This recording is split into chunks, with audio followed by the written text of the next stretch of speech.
Punjab judiciary या Haryana judiciary के exam होते हैं। अभी पीछे हरियाणा जुडिशरी के एग्ज़ाम का रिजल्ट आया सितंबर में।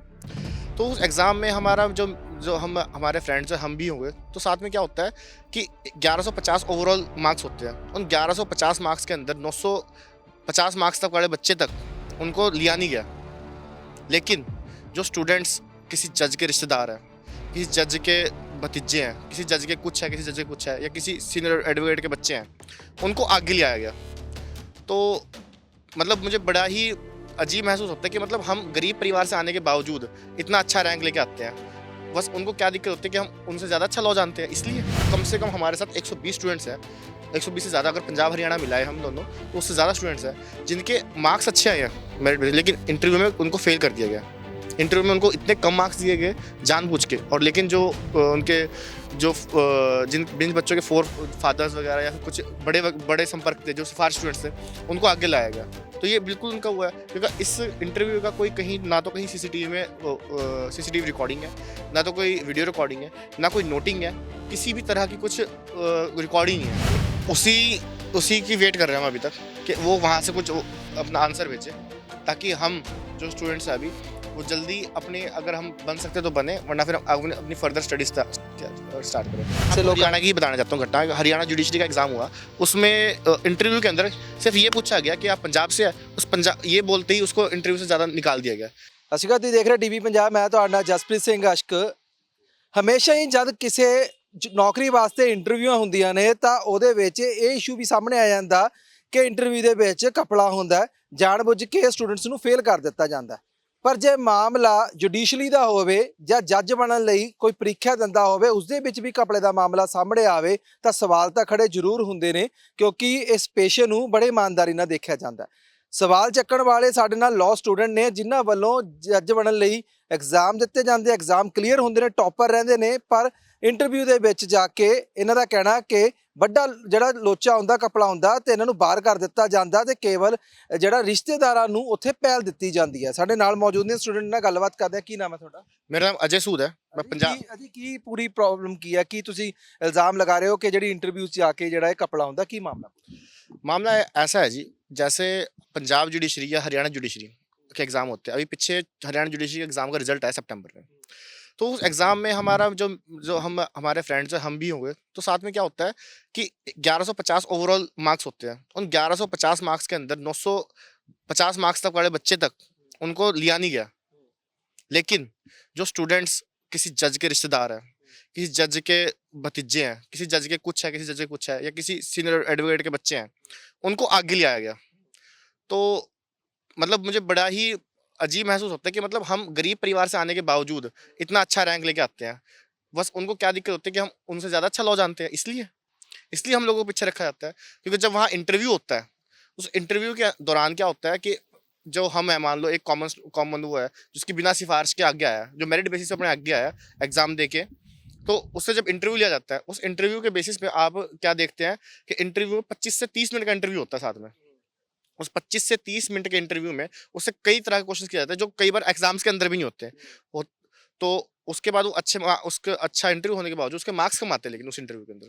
लेकिन जो जो रिश्तेदार है उनका, जो जज का जो सिफारिशी स्टूडेंट है, उसका क्या होता है, उसको 5 6 7 8 मिनट का इंटरव्यू होता है, लेकिन उसमें क्वेश्चंस क्या पुट हुए जाते हैं कि बेटा तेरे पापा फादर कैसे हैं, मदर कैसे है, घर परिवार कैसा चल रहा है, अच्छा तूने प्रिपरेशन कैसे करी थी, तू बड़ा अच्छा स्कोर करके लाया।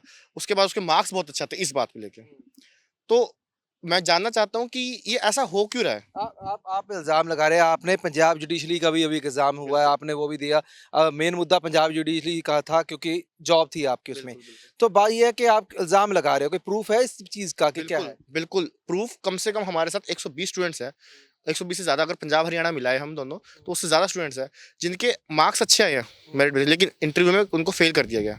इंटरव्यू में उनको इतने कम मार्क्स दिए गए जानबूझ के, और लेकिन जो उनके जो जिन बच्चों के फोर फादर्स वगैरह या फिर कुछ बड़े संपर्क थे, जो सिफारिश स्टूडेंट्स थे, उनको आगे लाया गया। तो ये बिल्कुल उनका हुआ है, क्योंकि इस इंटरव्यू का कोई कहीं ना तो कहीं सीसीटीवी रिकॉर्डिंग है, ना तो कोई वीडियो रिकॉर्डिंग है, ना कोई नोटिंग है, किसी भी तरह की कुछ रिकॉर्डिंग नहीं है इंटरव्यू का। कोई फॉर्मेट ਹੁੰਦਾ स्पेशल भी कितने मिनट ਦਾ होना? कोई फॉर्मेट नहीं है। कोई फॉर्मेट नहीं है इस इंटरव्यू का।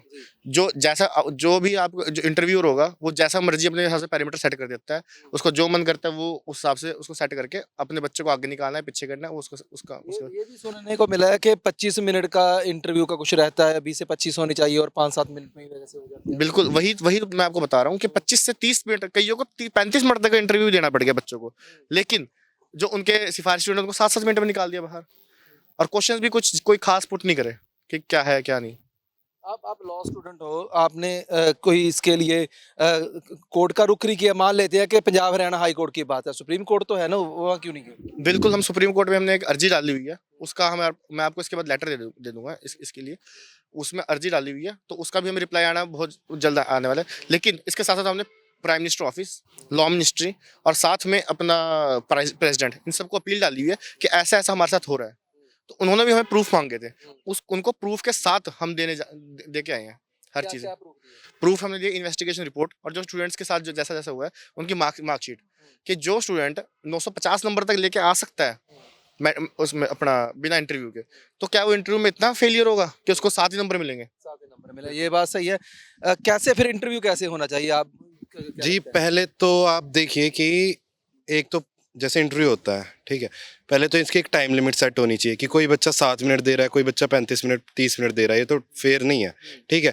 एक इसकी प्रॉपर रिकॉर्डिंग होनी चाहिए जो चेक होनी चाहिए कि मतलब कोई क्वेश्चंस कैसे पुट करे जा रहे हैं, कोई आपसे जिसमें आप बताया अजय भाई ने हमारे कि कोई पूछ रहा है कि मम्मी कैसे हैं, कोई पापा कैसे, किसी से बहुत मुश्किल क्वेश्चन पूछ रहे हैं, ठीक है, कि कुछ भी बता दीजिए आप उसमें, ठीक है। तो एक ये चीज़ होनी चाहिए, एक प्रॉपर रिकॉर्डिंग होनी चाहिए, एक अथॉरिटी बनानी चाहिए जिस जजिस के इनके ऊपर चेक कर सके इंटरव्यू, जिनकी जांच कर सके, रैंडम पर्सन्स उठाने चाहिए, उनकी जांच करनी चाहिए, क्या ये बंदा फेयर है, क्या बंदा डिजर्विंग, क्योंकि एक जज आगे आपके केस डिसाइड करेगा, आपका फ्यूचर डिसाइड करेगा। तो इसके लिए ये 3 मांगे हमारी हैं, ये 3 चीज़ें करनी चाहिए। आपको लगता है कि जो पैनल बैठता है वो सही नहीं है? पैनल जो बैठता है वो सही होना चाहिए?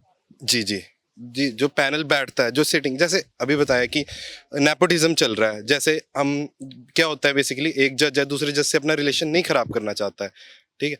तो वो अगर आपका बच्चा, एक जज का बच्चा इंटरव्यू आ रहा है तो उसे पता है कि वो जज का बच्चा है, तो उससे रिलेशन नहीं खराब करना चाहता, तो ऑब्वियस सी बात है उसके फेवर में ही बोलेगा। ऐसे बहुत सारे केसेस पहले भी हुए हैं, ये बहुत टाइम से चला जा रहा है, इस बार उन्होंने बहुत ज़्यादा कर दिया, तो हम इस वजह से प्रोटेस्ट कर रहे हैं। हम इस वजह से प्रेस कॉन्फ्रेंस जैसे आज भी हुई, ये प्रोटेस्ट चलता जाएगा, ये चलता जाएगा जब तक हमारी मांगे पूरी नहीं क्या होंगी। प्रोटेस्ट कर रहे हो? आपने बोला कि आपने प्रधानमंत्री सबको ये लेटर भी डाल दिया है, तो प्रूफ भी भेज दिए हैं, कुछ हुआ उसके? उसी उसी की वेट कर रहे हैं हम अभी तक कि वो वहाँ से कुछ अपना आंसर भेजे, ताकि हम जो स्टूडेंट्स हैं अभी वो जल्दी अपने, अगर हम बन सकते तो बने, वरना फिर हम अपनी फर्दर स्टडी स्टार्ट करें, या फर्दर जो भी हमारा और कोई एग्जाम है तो उसको क्रैक करें। इसमें कोई और तरीका नहीं है कि ऐसा नहीं होना चाहिए कि केवल मेरिट लिस्ट के हिसाब से ही सिलेक्शन हो जाए, इंटरव्यू ना ही हो, ऐसा कुछ? हाँ बिल्कुल ऐसा होना चाहिए, लेकिन इंटरव्यू होना बहुत ज़रूरी है। ऐसा नहीं, हम ये नहीं कहते कि इंटरव्यू ना हो, पर इंटरव्यू में एक ट्रांसपेरेंसी ज़रूर होनी चाहिए, ताकि जो एलिजिबल मतलब जो लायक स्टूडेंट है उनको मौका मिल सके। क्योंकि हर किसी का एक सपना होता है लॉ में आने के बाद कि हम जज बने, हर किसी का पहला सपना यही होता है।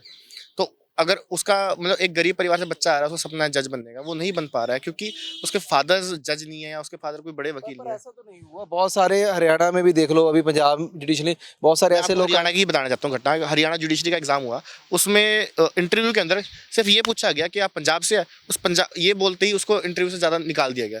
तो ये कहाँ तक आप अच्छा मानते हैं चीज़ को? कोई मतलब कोई सीएम का रिश्तेदार है, कोई किसी का रिश्तेदार है, कोई किसी का रिश्तेदार है, उनको आप एकदम बात करते ही कि चलो ठीक है स्टार्ट करते हैं। तो मतलब ये चीज़ें बड़ी, पर ये गंभीर एलिगेशन है, बड़े इल्जाम है, ये कोई ऐसी बात नहीं है कि आप, क्योंकि जुडिशली पे पूरी उंगली उठती है ऐसे। बिल्कुल बिल्कुल उंगली उठ रही है क्योंकि ये स्टूडेंट्स के हित की बात है, और हम हमेशा स्टूडेंट के हित के लिए खड़े रहेंगे।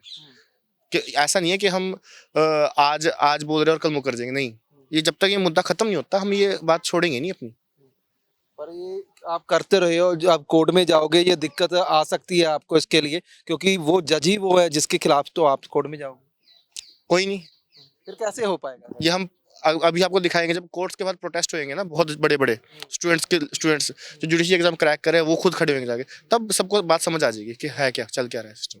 आपको लगता है कि ये हो पाएगा, पॉसिबिलिटी ट्रांसपेरेंट हो पाएगा सर? जी बिल्कुल हो पाएगा, क्यों नहीं हो पाएगा। जब मुट्ठी बनती है जी, बहुत पावरफुल चीज़ होती है वो, तो जब सारे स्टूडेंट्स आएंगे जिन्होंने लॉ जो डिजर्विंग स्टूडेंट्स है जब खड़े होंगे अपने हित की बात करेंगे, जो स्टूडेंट पावर है वो हमेशा से एक देश का बहुत महत्वपूर्ण पार्ट रहा है। जब वो इकट्ठा होता है, मुट्ठी बनता है, तो उसे कोई नहीं रोक पाता है जी। पर ये है कि स्टूडेंट, आप बात सही बात कर रहे हो कि इंसाफ के लिए आवाज़ तो बुलंद करनी पड़ेगी, पर वो जगह जहाँ पे लोग इंसाफ के लिए जाते हैं, जी जी अब उसी जगह की बात कर रहे हो इंसाफ के लिए। जी। अब हर जगह आप जाएंगे, मतलब कहीं ना कोई एक बंदा तो होगा जो हमारी बात सुनेगा, जो स्टूडेंट्स राइट के लिए खड़ा होएगा। अब ऐसा तो है नहीं कि हर कोई भी गरीब बच्चों में से कोई एक जज बना हुआ है जो हमारी बात समझता है, वो खड़ा होगा हमारे साथ। तो जब एक अथॉरिटी हमारे साथ होगी, स्टूडेंट्स होंगे, सब कुछ मिल के मुट्ठी बनाएंगे, तो ये राइट हमारा बिल्कुल। अब आप बात जांच की बात कर रहे हो, आपको लगता है कि हायर अथॉरिटी जो है, जांच एजेंसियां, उनसे जांच हो जाए तो सब कुछ क्लियर हो जाएगा? हाँ, अभी भरोसा हायर अथॉरिटीज़ पे ही है, प्राइम मिनिस्टर पे। अगर प्राइम मिनिस्टर भी नहीं है तो इंटरनेशनल कोर्ट ऑफ जस्टिस भेज दो ना। मैं ये कहना चाहूँगा कि अगर प्राइम मिनिस्टर या कोई भी हमें नहीं दे रहा है तो हम इंटरनेशनल कोर्ट ऑफ जस्टिस जाएंगे, लेकिन इस मुद्दे को छोड़ेंगे नहीं आज, क्योंकि ये बहुत गंभीर मुद्दा बन चुका है कि स्टूडेंट्स के लिए आप तैयारी करके आ रहे हो लेकिन उसको मौका नहीं मिल रहा है आगे जज बनने का। एक बहुत बड़ा, बहुत गंभीर मुद्दा है। तो लड़ाई जारी रहे। लड़ाई जा रही है। लड़ाई जब तक जीतेंगे नहीं तब तक लड़ेंगे।